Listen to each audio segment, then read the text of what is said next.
Fala galera, sejam bem-vindos ao canal, e para mais uma história de terror. Se gosta desse tipo de conteúdo, não deixe de se inscrever no canal e deixar aquele like e ativar o sininho para receber notificações de novas histórias. Então bora para mais uma. O túmulo do diabo. O seguinte fato é muito conhecido na Normandia. Havia naquelas terras um antigo barão, que era o terror do povo. Homem perverso, capaz das maiores atrocidades, não hesitava diante de nenhum obstáculo para a satisfação dos seus nefandos desejos. O seu castelo era considerado pelos camponeses como uma espécie de antecâmara do inferno. A donzela que lá entrasse, por vontade ou à força, não tornava a sair. Dizia-se que o barão, depois de cometer as maiores infâmias, mandava enterrar viva a infeliz que caíra sob as suas garras de tigre. Os pobres camponeses benziam-se quando passavam pela frente do castelo e escondiam as suas mulheres e filhas, para que o diabo, como chamavam o feroz cavalheiro, as não visse. Um dia, correu a notícia de que o barão estava agonizando. Nesse dia, por coincidência, desabou sobre a terra uma fortíssima tempestade. O vento uivava lugubremente, e não faltou quem ligasse a esse fato da agonia do barão. Às 11 horas da noite desse mesmo dia, faleceu o fidalgo.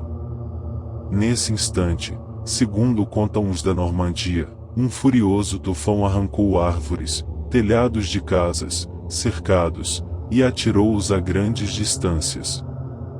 Foi o diabo que veio buscar o barão, diziam os camponeses trêmulos, acocorados às respectivas lareiras.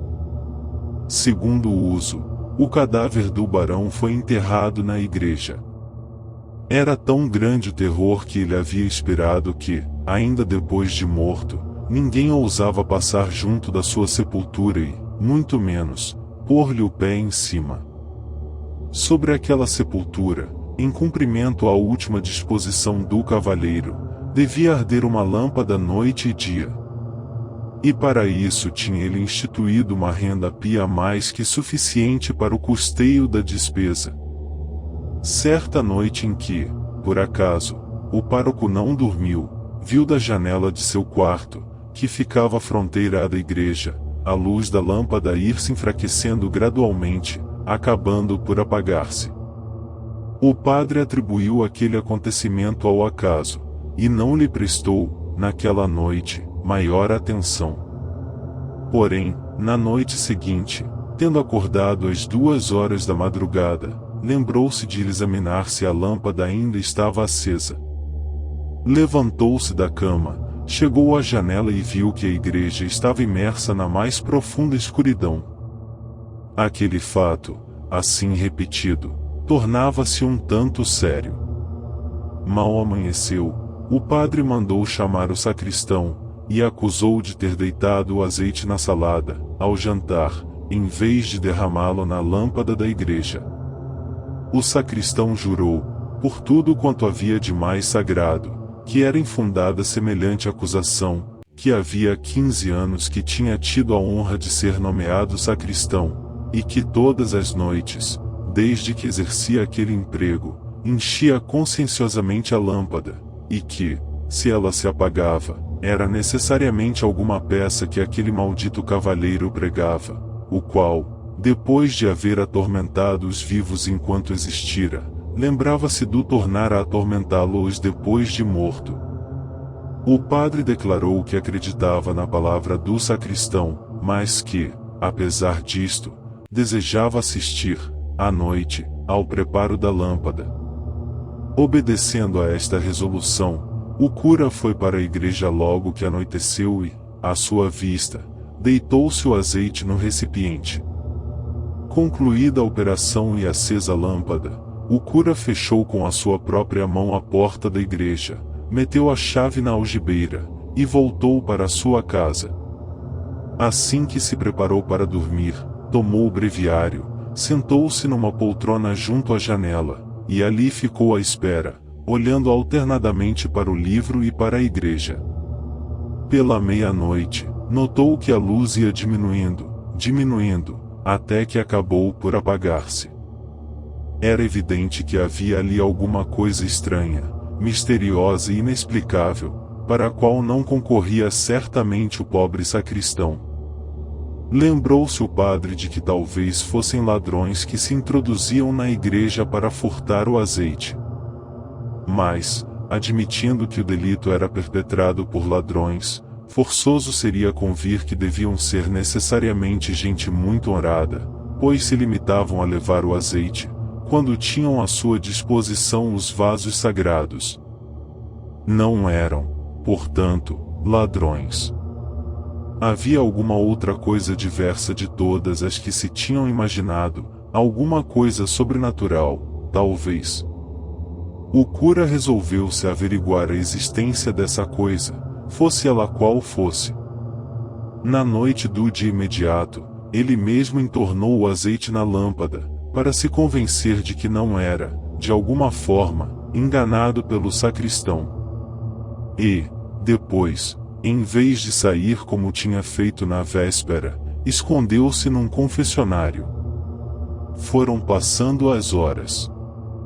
A lâmpada dava uma luz serena e igual. Soavam finalmente as badaladas da meia-noite. O pároco ouviu um ligeiro rumor, semelhante ao de uma laje que se levanta. Daí a pouco ele viu, horrorizado, um animal com pernas gigantescas, que foi saindo por um pilar. O monstruoso animal correu por uma cornija e apareceu um instante na abóbada, desceu pela corda, e parou sobre lâmpada, cuja luz começou logo a enfraquecer, até apagar-se totalmente. O padre ficou em completa escuridão, e imediatamente resolveu-se a observar de novo, aproximando-se mais do lugar em que se dava a misteriosa cena. Não havia nada mais fácil. Em vez de meter-se no confessionário, que ficava do lado da igreja oposto à lâmpada, bastava esconder-se no outro, situado a apenas alguns passos dela. Fez-se no dia seguinte o mesmo que se tinha praticado na véspera. O cura, porém, mudou de confessionário, e levou consigo uma lanterna de furta-fogo. Até a meia-noite, houve o mesmo sossego, o mesmo silêncio. Mas, ao vibrar da última badalada da meia-noite, ouviu-se o mesmo rumor da véspera. Contudo, como o rumor era a 4 passos de distância do confessionário, os olhos do cura puderam fitar-se imediatamente no ponto de onde ele provinha. Era o túmulo do cavalheiro que estalava. A laje que cobria o sepulcro ergueu-se vagarosamente, e da tampa entreaberta o padre viu sair uma aranha, do tamanho de um cão d'água, com um pelo que devia ter 6 polegadas de comprimento e pernas que poderiam ter 2 metros cada uma. O monstruoso animal não hesitou em procurar o caminho, com o qual bem se via que estava familiarizado, e dirigiu-se para o pilar, trepou por ele, correu pela cornija adiante, desceu pela corda e começou a beber o azeite da lâmpada, que se apagou. O cura, então, recorreu à sua lanterna de furta-fogo e dirigiu os raios da luz para a sepultura do cavalheiro. Com grande espanto e terror, viu que o objeto, que conservava a laje do túmulo muito levantada, era um sapo do tamanho de uma tartaruga. O sapo, inchando, erguia a pedra e abria caminho à aranha, que ia sem demora beber o azeite. No dia seguinte, o cura mandou levantar a pedra do túmulo. O cadáver do barão tinha desaparecido. Em seu lugar, encontraram a monstruosa aranha e o horrendo e gigantesco sapo, que foram imediatamente mortos.